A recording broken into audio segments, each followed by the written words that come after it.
Hi everyone, I'm doing my John Maxwell. I got my walk in today and that was nice.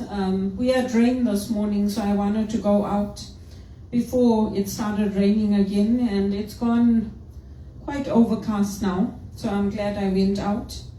There's an infestation of bugs and insects and things in my condo, so I bought some spray and I sprayed, so hopefully that will kill them. I don't like it. This is the first year that I've had this problem.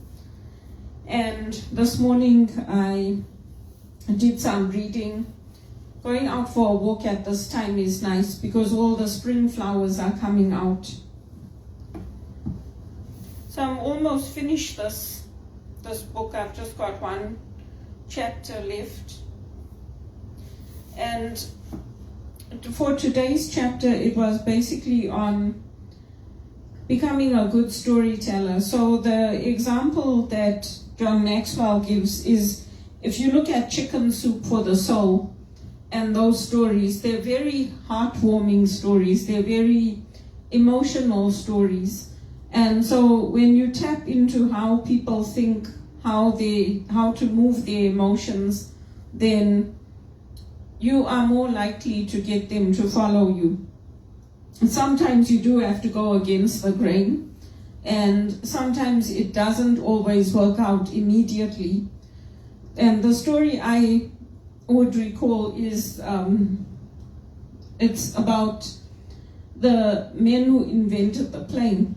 So sometimes we go against our parents because our parents are the ones who don't believe in us, who put us down. Our aunts and uncles, they may have got the opportunity to go to university, to study, to come up, but they don't think you are capable of doing it. And so the story of two brothers who, they were telling their dad, oh, I believe I can fly. And the dad was like, come on, you can't fly, you're not a bird. And these two boys went on to invent the aeroplane that we fly in today. So in a way we are flying because we're sitting in a craft and we're crossing great distances. We're crossing continents. We're doing something that is unbelievable. Just like they have flying cars now in parts of Asia, or we have bullet trains. Some of the things that people think are laughable actually turn out to be the best things you could ever imagine. And so that's true of me as well, because when I took my studies, nobody thought I would be capable of studying, of graduating, of passing, but I was determined to do it. And I've studied, I've graduated, I've passed, and I'm applying my knowledge. So I would encourage young people, especially those coming up after me, or even people my age or older, just because your family is not supporting you, you don't have to listen to them. If they're telling you take drugs, go live in the hospital, and you know that you don't need that, push back. Because at the end of the day, it's your life. It's your life. It's not anybody else's life. And it's the same as when I go for spiritual direction. Sometimes my spiritual director will push back. If there's something I need to look at, if there's a resistance, or if there's something that's not sitting right with me, and if there's something that I need to work on in myself.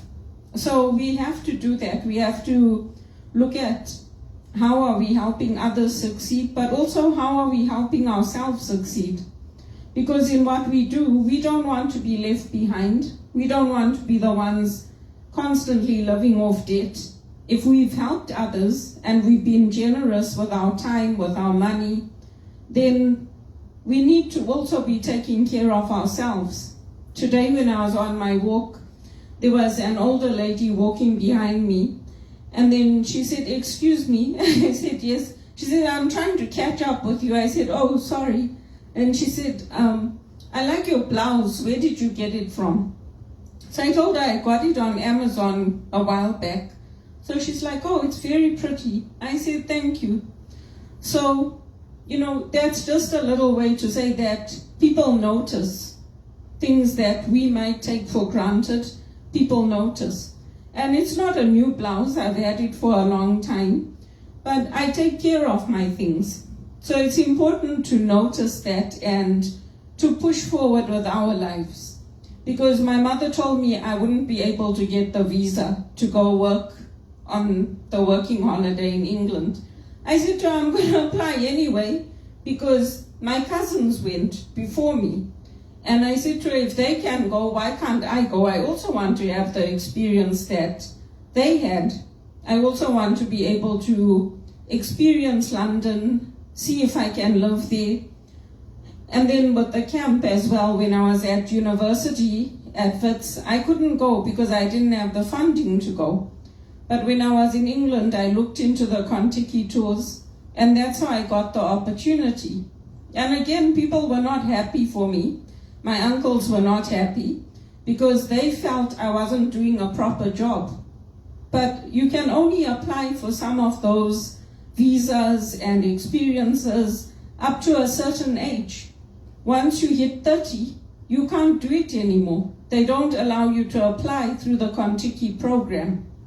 So things change, and sometimes we have to push back and we have to work with the people around us to move our lives forward. And it's not always easy, like the gentleman who invented the aeroplane. Their parents laughed at them. They're like, you think you can fly? You're not going to. And nobody believed in them. But because they believed in themselves and they pushed forward, today we have aeroplanes. And that's how most inventions take place. So if you're telling a story, that's what you have to do. You have to tap into the emotional part of it, the emotional side, and you have to move forward with our lives. And if people don't want us in their lives, that's perfectly fine. We're not going to die without them in our lives. You might miss them. You might miss having them in your life. You might miss them being part of your life. I have many people who all of a sudden they'll stop talking to me. We'll be friends for years, and then all of a sudden I'll say, oh, where's this one? How come I haven't heard from them? Don't hear from them. So it happens. I just let them go because there's nothing I can do. There might be something going on in their life that they're dealing with. There might be something they don't want to talk about. So I leave them. Because it's not, relationships are two ways. They give and take. And it can't always be me being there for others, visiting others, reaching out. People have to also reciprocate. And that's even in Jesus' stories. Jesus went against the grain. In everything he did, he went against the grain. He was teaching outside the synagogue. He was healing outside the synagogue. He was healing in people's homes, preaching in people's homes. It was all outside the norm. But because of what he did, today we have what we have. And today we know that virgin births take place. Virgin births were taking place even back then. It's just that now science has documented it. So the things that we think are unexplainable, one day we'll understand. So we have to keep thinking about how we can, on our teams, engage our teams. What are the stories that are going to help our teams, motivate our teams, keep our teams resilient? And if we have to push back sometimes, we have to do that too. Because at the end of the day, we also have to clothe ourselves, feed ourselves, earn an income. And now, because I've had so many rejections from all the banks, I'm not applying to too many positions here in Canada. I'm applying in America, and I'm applying in England and other places. Because I've got the skills, I'm more than capable. And I have the right attitude. I've mentored others. I haven't been mentored in this country. I've been the one that's been mentoring others.